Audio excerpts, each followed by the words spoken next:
Nah, ini saya akan membahas sedikit beberapa hal tentang materi-materi yang akan dibahas dalam benak. Di antaranya kana wa akhwatuha, nama akhwatuha, naat, atom, dan tauhid. Nah, sebelumnya jangan lupa like, komen, dan subscribe ya.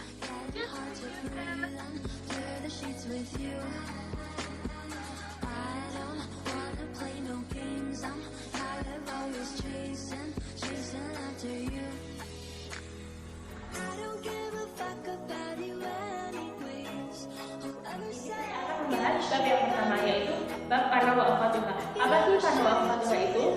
Kana wa akhwatuha ialah kalimat fi'il yang dimana apabila masuk pada jumlah isimnya itu akan beramal merofakkan isim dan menasabkan khobar. Nah, pengamalan kana wa akhwatuha yaitu tarfa'ul isma wa tanfihul khobar, yang berarti merofakkan isim dan menasabkan khobar. Seperti contoh yaitu Muhammadun qaimun, ini kan berupa jumlah isimnya. Nah, karena kemasukan kana dia menjadi Muhammadun qaiman, karena itu merofakkan isim dan menasabkan khobar. Nah, isimnya ini dirofakkan di dhamma dan menasabkan khobar yaitu asal katanya qaimun menjadi qaiman. Nah, saudara-saudara kana di antaranya yaitu tercantum dalam kitab Al-Alfiya Ibnu Malik yang berbunyi kana bata asbaha amsa wa sarayna bariha fati Allah faqawal arba'ah.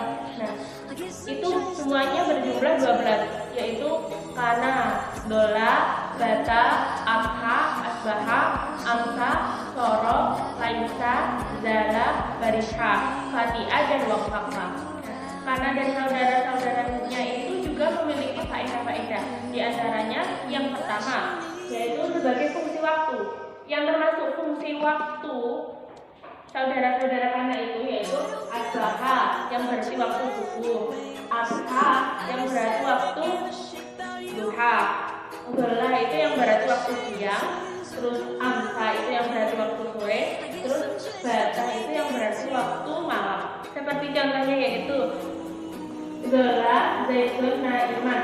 Nah, kalimat ini berarti Zaid tidur di siang hari. Nah, dola ini kan menandakan waktu siang hari. Faedah yang kedua yaitu sebagai fungsi perubahan. Nah, yang termasuk fungsi perubahan yaitu soro. Contohnya soro Muhammadun syaban. Nah, yaitu yang berarti Muhammad telah menjadi seorang pemuda. Nah, berarti kan Muhammad itu telah dirubah menjadi seorang pemuda. Berarti soro ini memiliki fungsi perubahan. Faedah yang ketiga yaitu sebagai fungsi meniadakan. Nah, yang termasuk fungsi meniadakan yaitu lafaz laisa. Nah, contohnya laisa najahu zalan, yang berarti kesuksesan itu tidaklah mudah. Nah, laisa ini, lafaz laisa ini berfungsi sebagai meniadakan karena kesuksesan itu tidaklah mudah. Berarti laisa berfungsi sebagai meniadakan. Faedah yang keempat yaitu sebagai fungsi terus-menerus. Yang termasuk fungsi terus-menerus di antaranya madara, lalu mangkaka, dan magarika. Contohnya seperti madara habibu sokon. Nah, ini lafaz ini berarti kekasih itu senantiasa membuat rindu. Nah, jadi kan madara ini berfungsi sebagai terus-menerus karena telah membuat kekasih itu senantiasa membuat rindu. Faedah yang kelima yaitu sebagai fungsi jeda waktu. Nah, yang termasuk fungsi jeda waktu ini adalah madama, yang berarti selama. Contohnya lataro, dan matukumaka. Ini yang berarti janganlah takut dan janganlah bersedih selama aku bersamamu. Nah, di sini madama ini berfungsi sebagai jeda waktu. Nah, selanjutnya yaitu pembagian kana. Nah, pembagian kana ini dibagi menjadi dua. Yang pertama yaitu kanatan. Apa sih kanatan itu? Kanatan ialah fi'il yang dibedakan dengan lafaz yang dibaca rofa. Nah, berarti itu tidak membutuhkan lafaz yang dibaca nasab sebagai khobarnya. Nah, semua akwat kana itu termasuk kanatan kecuali zala, fatia, dan laisa. Contohnya seperti wa inkaradu wadin. Nah, ini termasuk kanatan. Pembagian kana yang kedua yaitu kana nasib. Nah, apa sih kana nasib kanan nakis yaitu fi'il yang tidak hanya cukup dengan lafaz yang dibaca rofa, akan tetapi juga membutuhkan lafaz yang dibaca nasab sebagai khobarnya. Nah, yang termasuk kanan nakis ialah dala, fatihah, dan lainnya. Contohnya yaitu ma fatihah zaitun qa'imah. Nah, ini tidak hanya membutuhkan lafaz yang dibaca rofa, tetapi juga membutuhkan lafaz yang dibaca nasab. Selanjutnya yaitu syarat pengamalan kana. Nah, syarat pengamalan kana itu ada dua. Yang pertama yaitu beramal tanpa syarat. Nah, yang termasuk beramal tanpa syarat diantaranya adalah dola, kata, apa, asbaka, amsa, dan lainnya. Nah, syarat pengamalan kana yang kedua yaitu beramal dengan syarat. Nah, beramal dengan syarat ini dibagi menjadi dua. Yang pertama didahului oleh manafi. Nah, yang termasuk lafaz-lafaz yang didahului oleh manafi diantaranya dala, fatihah, waqaf, infaqah, dan bariha. Seperti contohnya yaitu madala daibun dohikan. Nah, dala ini didahului oleh manafi. Nah, yang kedua yaitu didahului oleh ma'madariyah. Nah, yang termasuk didahului oleh ma'madariyah yaitu lafaz dama. Contohnya madama syai'un. Nah, lafaz dama ini didahului oleh ma'madariyah. Nah, yang kedua saya akan membahas tentang inna wa akhwatuha atau inna dan saudara-saudaranya. Nah, pengamalan inna wa akhwatuha ini yaitu ta'riful isma wa tarfa'ul khobar, yang berarti menasabkan isim dan merofakkan khobar. Contohnya, asal katanya itu zaidun naimun. Nah, setelah pemasukan inna ini menjadi inna zaidun naimun. Isimnya ini menjadi dinasabkan sesuai dengan pengamalan inna, dan khobarnya ini menjadi dirofakkan sesuai dengan pengamalan inna juga. Nah, akhwat kana itu tersusun dalam nazm kitab Alfiyah Ibnu Malik yang berbunyi li inna anna laina latina la'aka anna sumana min amal. Dari nazm tersebut dapat diketahui bahwa saudara-saudaranya inna itu ada 6. Di antaranya yaitu inna, anna, laika, latina, dan la'al, dan yang terakhir yaitu ka'ana. Nah, selanjutnya yaitu faedah-faedah inna wa akhwatuha. Nah, faedah-faedah inna wa akhwatuha ini dibagi menjadi 5. Yang pertama yaitu lafaz inna dan anna. Nah, lafaz inna dan anna ini bermakna taukid, yaitu menguatkan yang nisbatnya isim pada khobarnya. Contohnya yaitu inna zaidan mujtahidun, yang artinya yaitu sesungguhnya Zaid adalah orang yang rajin. Nah, lafaz inna ini menguatkan bahwa Zaid adalah orang yang rajin. Nah, faedah inna yang kedua yaitu lafaz laisa. Lafaz laisa ini bermakna tamani atau mengharapkan, yaitu mengharapkan perkara yang mungkin dan mustahil, bukan pada perkara yang wajib atau mesti terjadinya. Contohnya yaitu alaika syababa ya'udu yauman, yang berarti semoga sifat muda akan kembali suatu hari nanti. Nah, laika ini memiliki makna tamani, yang berarti mengharapkan pada sifat muda akan kembali suatu hari nanti. Nah, faedah inna wa akhwatuha yang ketiga yaitu lafaz la'ala. Nah, lafaz la'ala ini memiliki 2 arti. Yang pertama bermakna taraji atau mengharapkan perkara yang disenangi. Contohnya la'alal hadiba qadimun, yang berarti semoga sang kekasih datang. Nah, berarti la'ala ini memiliki arti mengharapkan sesuatu yang disenangi, yaitu sang kekasih datang. Nah, yang kedua arti dari lafaz la'ala yang kedua yaitu bermakna isya. Nah, maksudnya yaitu mengharapkan sesuatu yang diberi. Contohnya la'ala zaidan harikun, yang berarti semoga Zaid mati. Nah, la'ala di sini bermakna isya atau mengharapkan sesuatu yang dibenci, yaitu Zaid mati.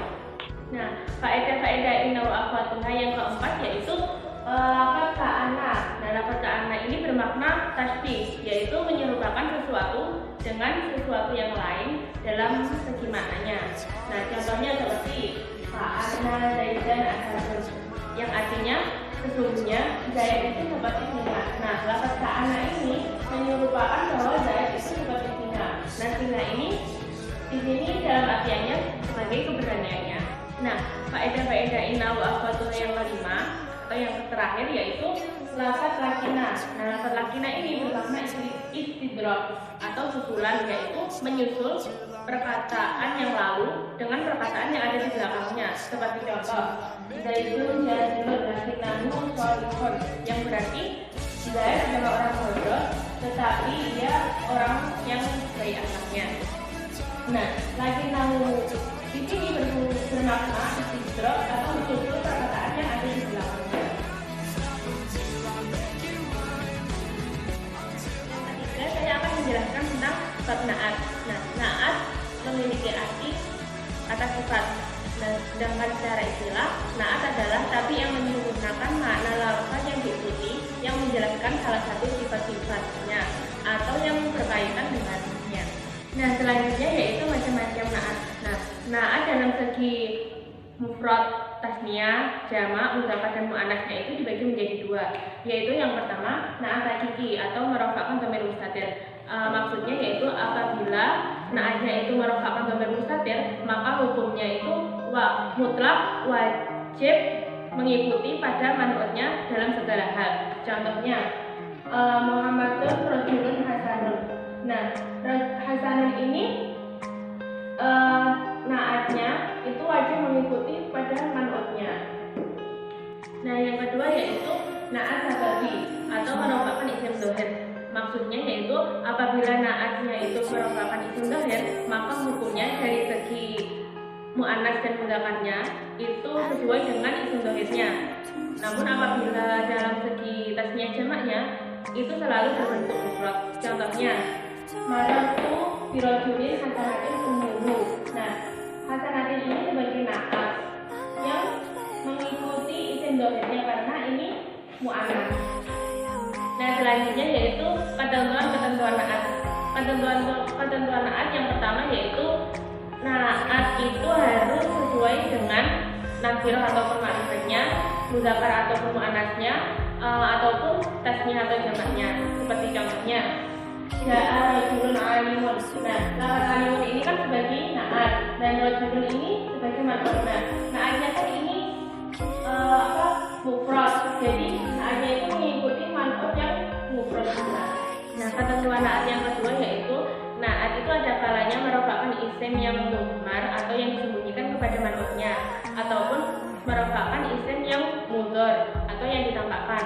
Contohnya yang mudmar seperti lafaz ja'a rajulun al-aqilu. Nah, lafaz al-aqilu ini merofakkan isim dhamir yang takdirnya adalah huwa, sebab ia isim mufrad yang kembali kepada rajulun yang sebagai man'utnya. Nah, contoh yang mudhar yaitu atau yang ditampakkan yaitu ja'a zaitun al-maridatu zawjatuhu. Nah, lafaz al-maridatu ini isim muannas yang merofakkan pada lafaz zawjatuhu sebab ia menjadi fa'il. Nah, al-maridatu kan ini muannas, zawjatuhu juga muannas. Ketentuan naat yang ketiga yaitu naat harus dari isim mustaq atas namanya. Yang dimaksud dengan mustaq yaitu lafaz yang menunjukkan makna pekerjaan dan yang memiliki zatnya. Nah, yang termasuk dalam pengertian ini diantaranya isim fa'il, isim maf'ul, lalu sifat musyabihat, af'alut tafdhil, dan amtsilah mubalaghah. Nah, contohnya seperti lafaz ja'a rajulun qa'imun. Nah, lafaz qa'imun ini kan berupa isim fa'il. Nah, berarti ini bisa.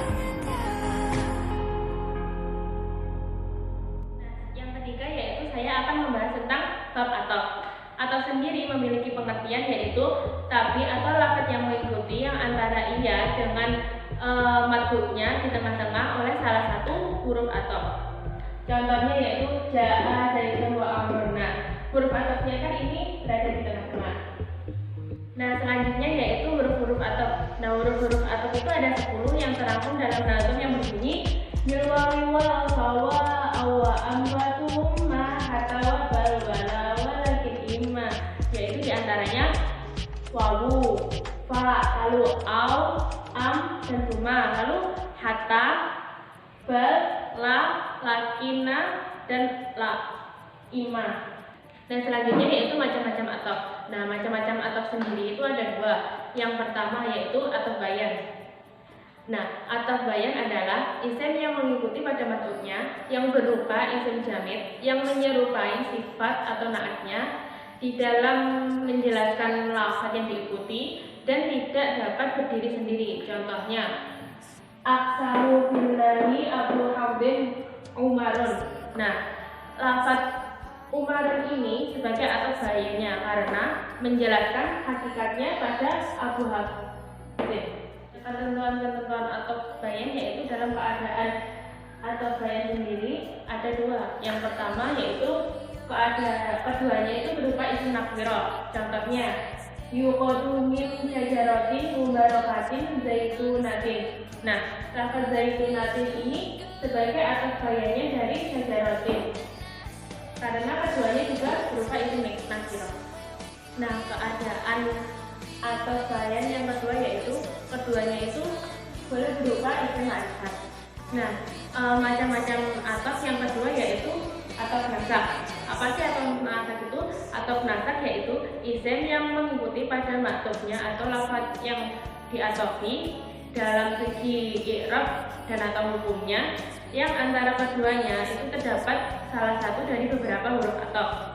Nah, contohnya seperti uksus biwusin wa sanain man khulaqah. Nah, lafaz wa sanain ini berupa maksudnya dan wawu ini berupa huruf atafnya. Nah, sedangkan biwusin ini berupa maksud alaihnya. Yang selanjutnya yaitu saya akan membahas tentang bab taukid. Nah, taukid sendiri memiliki artian yaitu tapi atau lafaz yang mengikuti yang berfungsi untuk melenyapkan anggapan yang berkaitan dengan lafaz yang ditaukidkan. Contohnya seperti lafaz ja'a zaitun nafsahu. Nah, lafaz nafsahu ini berfungsi untuk sebagai mentaukidkan mengukuhkan lafaz zaitun karena jika tidak memakai lafaz nafsahu mungkin juga yang kemungkinan data itu bukan zaitnya akan tetapi utusannya. Dan selanjutnya yaitu lafaz-lafaz taukid yang termasuk lafaz-lafaz taukid diantaranya yaitu lafaz nafsun. Contohnya seperti ja'a zaitun nafsuhu. Lalu ada lafaz ainun. Contohnya ja'a zaitun ainuhu. Lalu ada lafaz kullun. Contohnya seperti ja'a al-qawmu kulluhum. Lalu ada lafaz ajma'un. Contohnya seperti ja'a qawmu ajma'una. Terus ada lafaz yang mengikuti lafaz ajma'u. Contoh seperti lafaz abta'u, dan atba'u. Selanjutnya yaitu macam-macam taukid. Macam-macam taukid sendiri itu ada dua. Yang pertama yaitu taukid lafzi. Taukid lafzi adalah lafaz yang mengulangi atau menguatkan lafaz yang menggunakan dengan lafaz yang cocok dengannya atau yang berarti sinonim. Taukid lafzi ini sendiri dibagi menjadi dua, yaitu yang menggunakan lafaz mu'akkad. Contohnya seperti lafaz ja'a zaitun. Nah, zaitun ini kan diulangi, jadinya mengulangi lafaz mu'akkad. Nah, yang kedua yaitu menggunakan lafaz yang searti dengan mu'akkad. Contohnya seperti qa'ada jalasa zaitun. Artinya kan telah duduk, saya telah duduk. Nah, qa'ada dan jalasa kan ini memiliki arti yang sama dengan jalasa. Macam-macam taukid yang kedua yaitu taukid maknawi. Nah, taukid maknawi sendiri berarti taukid yang berfaedah menghilangkan kemungkinan yang dikehendaki pada selain zahirnya lafaz. Taukid maknawi itu dibagi menjadi dua, yaitu yang pertama berfaedah menghilangkan dugaan mudhof pada mu'akkad. Nah, yang termasuk berfaedah menghilangkan dugaan mudhof pada mu'akkad ini ada dua, yaitu nafsun dan ainun. Contohnya seperti lafaz ja'a zaitun nafsuhu. Nah, yang kedua yaitu berfaedah menghilangkan dugaan yang tidak dikehendaki makna secara menyeluruh. Yang